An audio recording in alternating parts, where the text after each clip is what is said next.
বিপিএলে ঢাকায় প্রথম পর্বের শেষ খেলা। প্রথম জয়ের খোঁজে ঢাকা ক্যাপিটালস, প্রতিপক্ষ খুলনা টাইগার্স।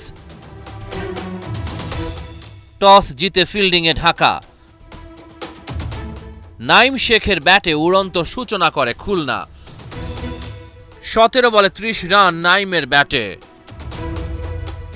শাহাদাত হোসেন দীপু অভিনব কায়দায় তার ক্যাচটা নিয়েছে। এলেন আর গেলেন আফিফ হোসেন, খুলনাকে চাপে ফেললেন।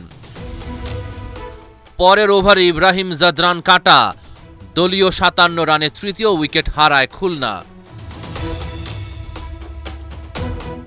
কাপ্তান মেহেদী হাসান মিরাজও উইকেটে টিকে থাকতে পারেননি। 10 বলে 8 রান করেন তিনি। ওপেনার উইলিয়াম বশিষ্ঠ এক পাশ আগলে রেখেছিলেন, তবে ব্যাটে ঝড় তুলতে পারেননি।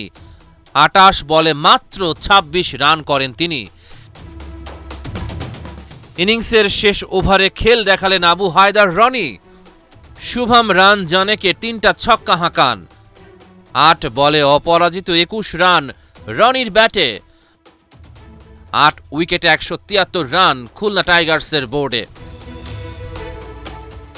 জবাব দিতে নেমে বরাবরের মতোই ব্যর্থ লিটন দাস। শাকিব খানের দলকে করেই যাচ্ছেন হতাশ। লিটনকে ফিরিয়ে মিরাজের উচ্ছ্বাস।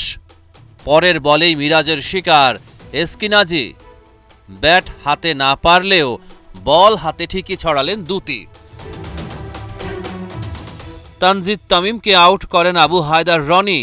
নিজের পরের ওভারে শাহাদাত হোসেনের উইকেটটাও তুলে নেন তিনি।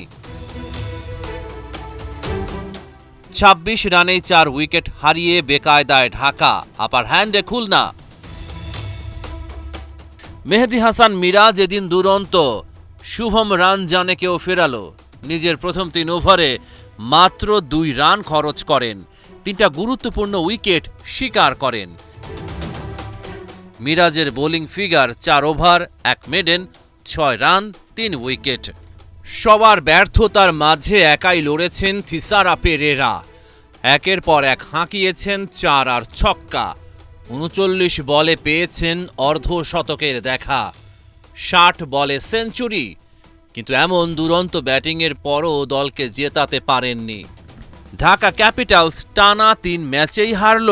খুলনা টাইগার্স টানা দ্বিতীয় জয় তুলে নিল। রহমান পেয়ার 71।